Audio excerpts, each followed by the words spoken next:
Hi, I'm Miss Campbell, and this is Chapter 13 of the book Fish in a Tree.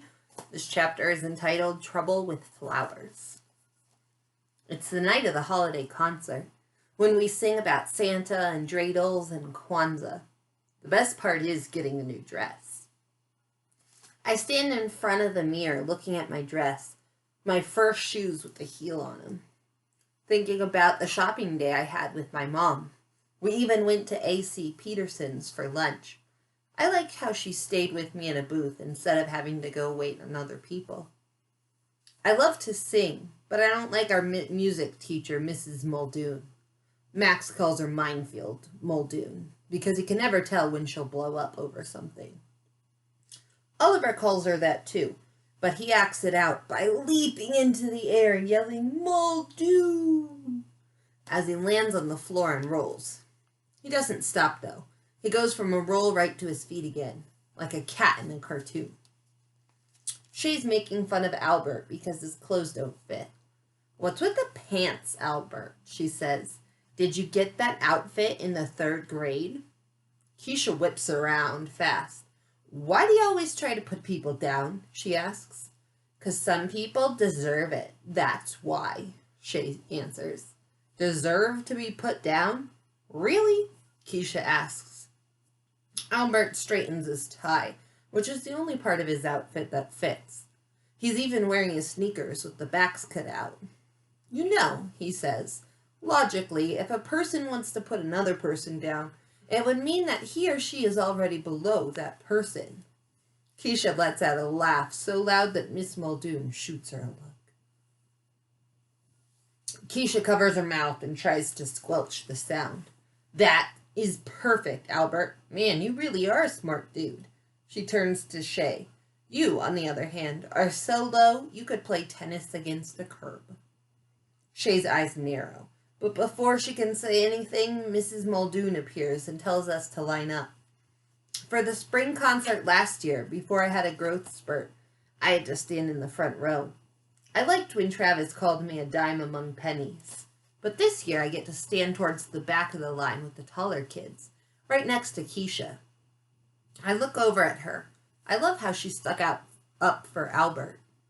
She has the guts that I didn't in the cafeteria. I wish I could be braver.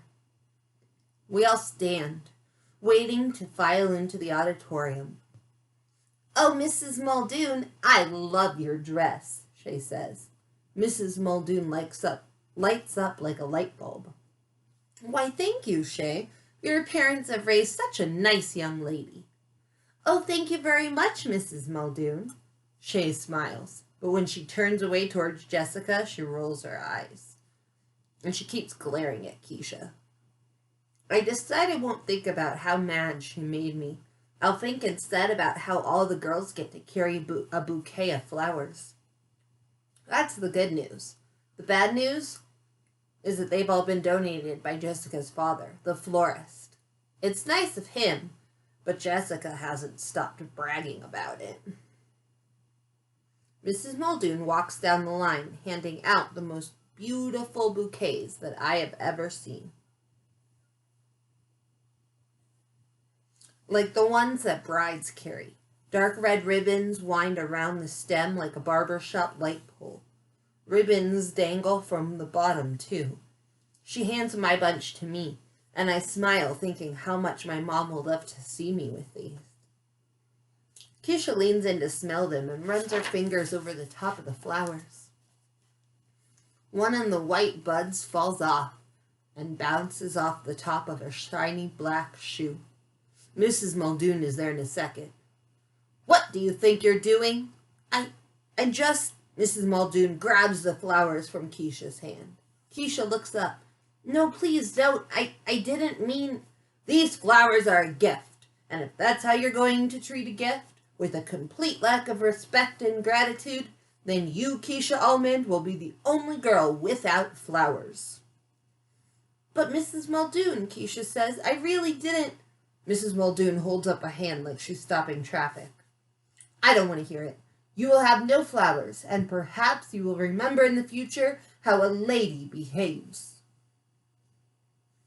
"See," Shay says to Jessica, People do get what they deserve. I stand behind Keisha. I wish I could see her face. I wait for her to say something back, but Keisha doesn't say anything. Although I can't see her cry, I hear a sniff, and I see her brush her cheek with her fingertips. I watch a mind movie of me being the only girl without flowers marching in to see all the parents. The look on my mom's face. How she'd be the only parent in a sea of smiling ones. And how I'd feel like I was less than everyone else. No one should ever feel like that, I think. I feel my fingertips dig in the center of my bouquet to separate the thick stems. It takes some twisting to work half the flowers out of the fancy ribbon, but I put some muscle into it. Stems crack, leaves and petals fall spinning in the air, landing around my shiny new shoes. Mrs. Muldoon is turned around to stare. Her mouth is wide enough for a bird to build a nest in. I hold her gaze as I hand half of my flowers to Keisha. Well, she can have some of mine then.